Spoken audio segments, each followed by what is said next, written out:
This chapter is called Childbirth, Abortion, Sex, and Rape, a terrible string of words to put together in the context of a Nazi slave labor camp. So I can only imagine what this is going to be like. So trigger warning now. If any of those words upset you, definitely don't listen to this. Chapter 20. Childbirth, Abortion, Sex, and Rape. The bulk of survivor testimonies about the Strachowitz camps were given either before German judicial investigators in the 1960s or before a videotape camera in the 1990s. The latter were often given for family posterity, and the largest single videotape collection, testimonies taken for the Visual History Archive of the Shoah Foundation Institute, almost invariably ended with a family gathering of children and grandchildren. Thus, certain aspects of life that were central to prisoners' experiences in the camps, childbirth, infanticide, abortion, sex, and rape, were understandably topics that many survivors did not deem appropriate for open discussion, either with German interviewers or for a family audience. Nor were they topics that I felt comfortable broaching in interviews, particularly with female survivors, many years my senior. This chapter, therefore, is in many ways a chapter that cannot be adequately written. What follows is, by necessity, often based on fragmentary evidence and remains speculative.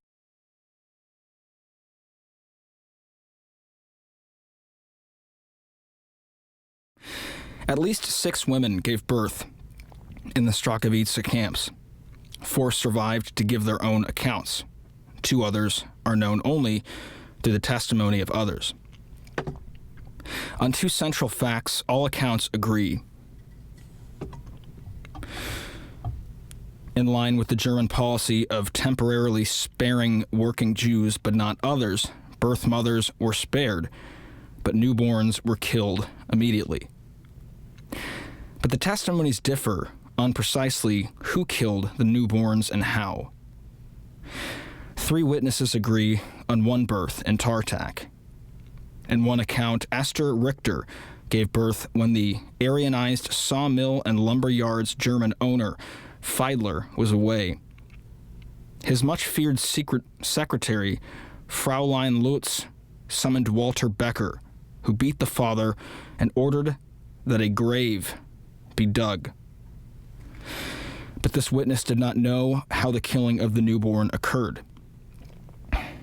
In a second account, Becker was summoned to Tartak on account of an escape, but during the inspection, he heard a baby crying. After demanding to know why a newborn was still alive, he then went into the room accompanied by Dr. Bloom, who tried to assure him the baby would not survive in any case. The baby was killed, and the father and the witness buried the body. In a third account, Becker ordered the Jewish doctor to do the killing.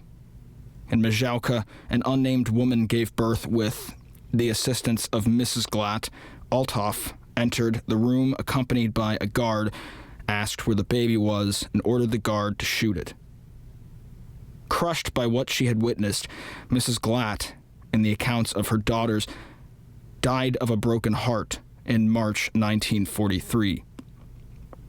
2 women, Toba Jadek and Toba Steinman, arrived in Stromlika 6 months pregnant and gave birth on the same night in January of 1943. In her 1966 testimony, Toba Jadek said that a Jewish policeman took the child and she was told it had been buried alive. The very night after her child was taken, her husband was shot in the back of the head by Althoff while trying to escape out the back window of the sick barracks during one of Althoff's night visits to liquidate the typhus patients. In her 1995 testimony, Toba Jadek identified the Jewish policeman who took her baby as Jeremiah Wilczek.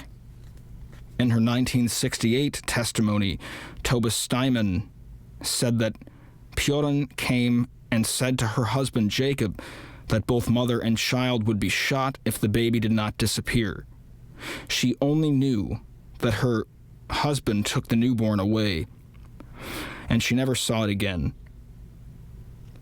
In the 1995 testimony of Toba Steinman, both the Jewish manager of the camp, i.e. Wilczek, and the Ukrainian guard, who turned out to be a Jew, i.e. Pyorin, she did not want to name either, showed up while she was still in labor. Wilczek's sarcastic comments on a Jewish woman giving birth scared her so much the baby came out. Wilczek then demanded that the husband hand over the baby or he would take his wife as well. Leona Kurta, who had attended both women during their labors, subsequently gave birth herself. The newborn was taken and likewise buried alive. Who took her newborn she did not know, because the midwife, Toni Weinberg, had held her head and she had closed her eyes. Regina Rosenblatt did not yet know she was pregnant when she entered Strelnica. When she began to show in early 1943, she was given a position caring for the 10-year-old daughter of Pinchas Heldstein in the Konsum, since he could provide protection for her. Her husband had been sent to work in Mazowka, but arranged to return to Strelnica several months before she was due to deliver. Attended by the midwife, Toni Weinberg, Regina gave birth to a baby girl on May 22, 1943. Althoff had by then been transferred, and apparently in the new circumstances there was some delay in deciding the infant's fate. However, on the third day, the newborn was taken away. In her husband Roshmiel's account, the Germans did not know about the birth, and Wilczek sent a Jew to take the baby. In her accounts, the baby was taken by a German or a Ukrainian. In summary, it clearly was not policy in the Strachowitz camps to murder women simply because they were pregnant. In 6 cases during the first 7 months, at the peak of the killing period, women were allowed to give birth. However, it clearly was policy that newborns were to be killed, and this happened in each of these 6 cases. The key difference in the testimonies concerns who did the killing, ranging from infanticide carried out on the direct orders of Althoff and Becker in the respective cases of Mazowka and Tartak, to the Ukrainian Guard, Jewish police, or even the unfortunate father in Strelnica. Among these, the Jewish police are the most frequently mentioned. And once again, the nightmare image of being buried alive emerges in several accounts.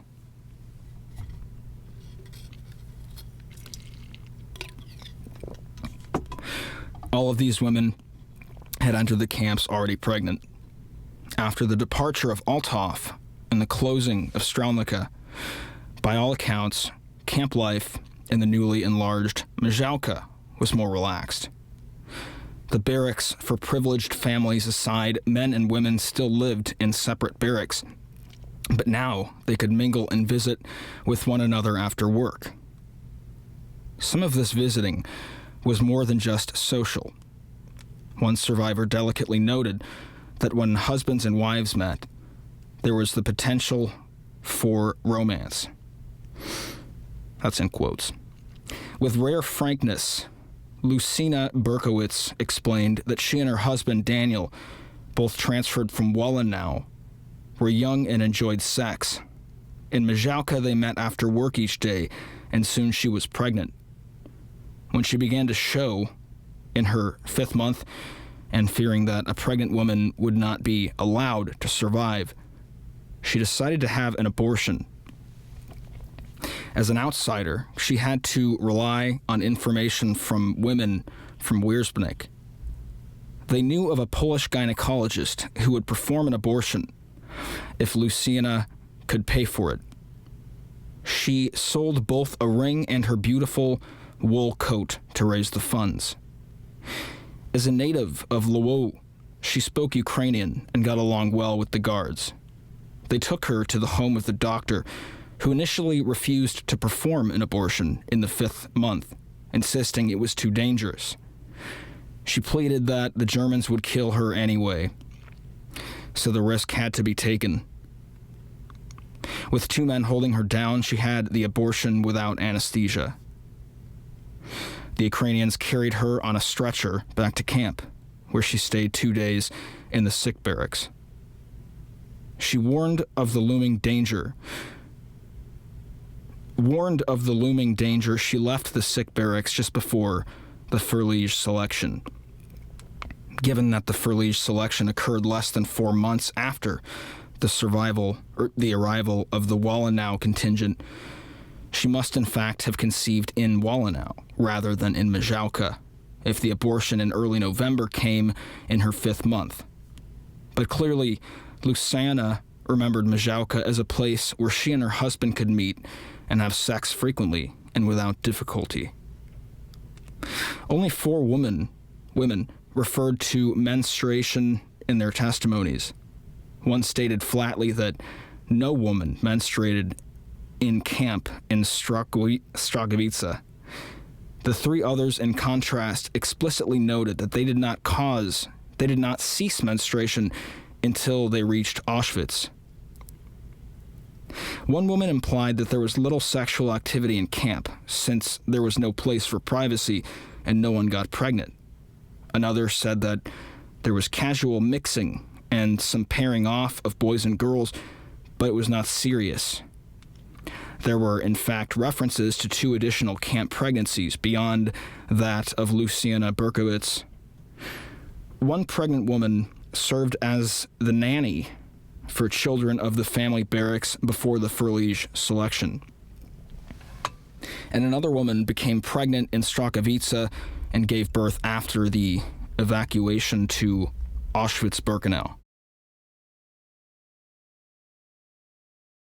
In her extraordinary book, Death Comes in Yellow, survivor and historian Felicia Carre describes the permissive atmosphere that developed within another complex of munition factories and camps quite close to Strokovica in the Radom district.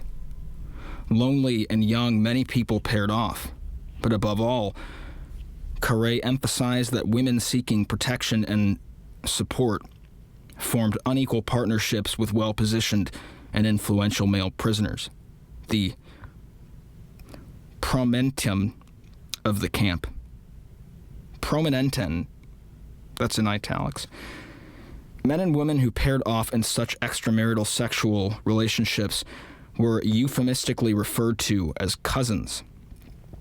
Particularly in the latter period of camp life in Skarżako-Kamienna, what Carre refers to as the liberal period, such arrangements were so common that no one thought anything of it anymore, and love life flowed.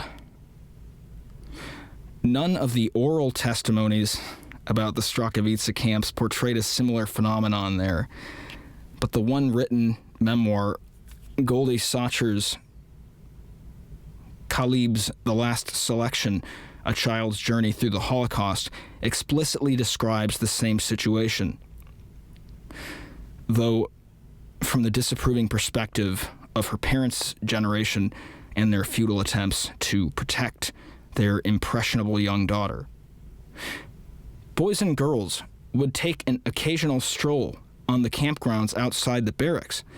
They would be seen promenading, necking, and making love. At night, young men would come into the women's barracks, ascend one of the tiers, and lie down beside a girlfriend. Sometimes they would make love openly, engaging in intercourse. Mother would attempt to block our view of such goings-on, exhorting us, "Go to sleep, children, go to sleep." Her efforts, however, were in vain. On the one hand, it was impossible for her to totally prevent our awareness of the actions themselves. Moreover, all the women were fully aware of what was taking place and commented freely and critically. In general, they held in contempt any girl willing to let themselves be so used or who were visited by cousins, as the procedure was described in cover-up jargon, and considered such girls tramps and prostitutes. And in another memoir, with a brief chapter devoted to Strachowicza, the author noted that men returning to camp from their factory shift look around and vanish rapidly in the women barracks. They are attracted by the forbidden love play that runs as water in the hills. Clearly, this topic was easier to address when mediated through the written word than in oral testimony.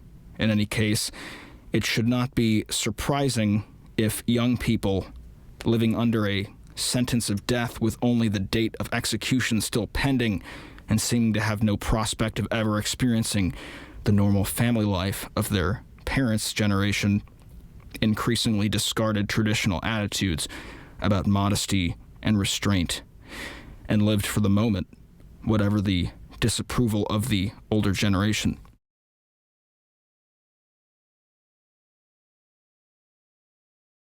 Khalib's account differs from Carré's in one important regard.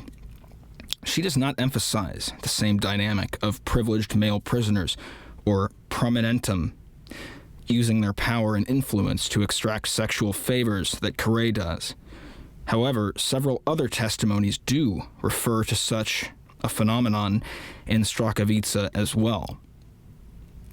In one account, Roshmiel Wolfowitz, who was described by this witness as a little spoiled and a little corrupted, sought sexual favors. More explicit and detailed is an accusation against Wilczek. According to Regina Rosenblatt, Wilczek became the rooster of the camp and had lots of girls available to him. But he fell in love with Regina and made repeated passes that she rejected. When he finally tried to put an arm around her, she warned him, "Don't touch me," and he left her alone thereafter. The rape of Jewish women by Germans is another phenomenon that most survivors have difficulty confronting or discussing in their testimonies. According to Carré, it was a frequent phenomenon in the much larger camp complex of Skarżysko-Kamienna, and there is convincing testimony that there were incidents of rape by Germans in Wallenau, including a holiday celebration gang rape in December 1942, before that camp was closed and the prisoners transferred elsewhere. Testimony concerning rape in Strachowicza is more fragmentary. According to one account, the Germans did not touch Jewish women but had no qualms about sending in the Ukrainians, and the resulting cries and screams at night were unbelievable. There is, however, no corroborating testimony concerning such sexual assault by the Ukrainian guards.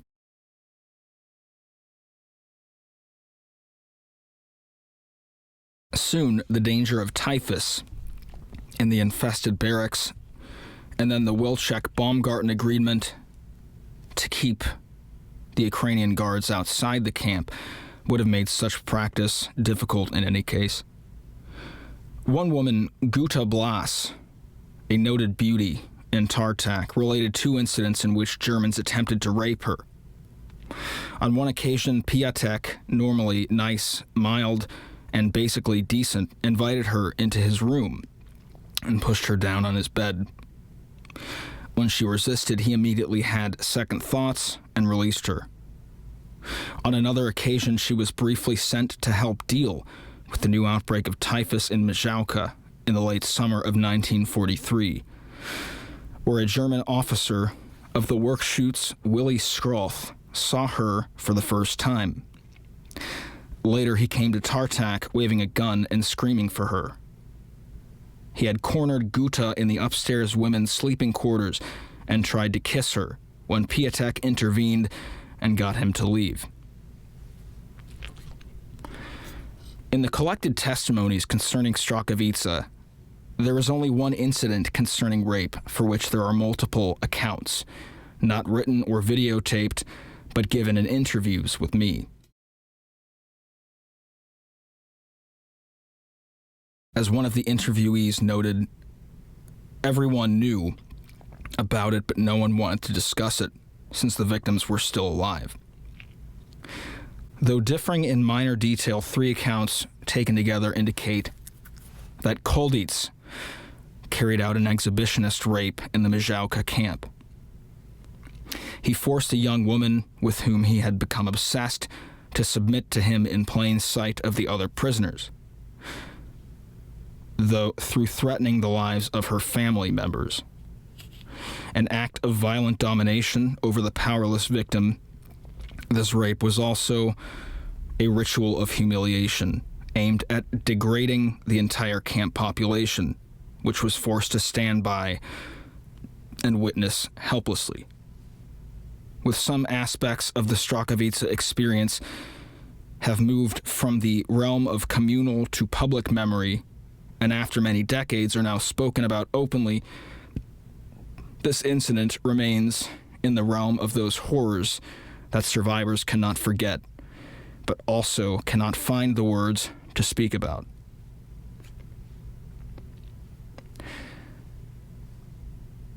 And that concludes Chapter 20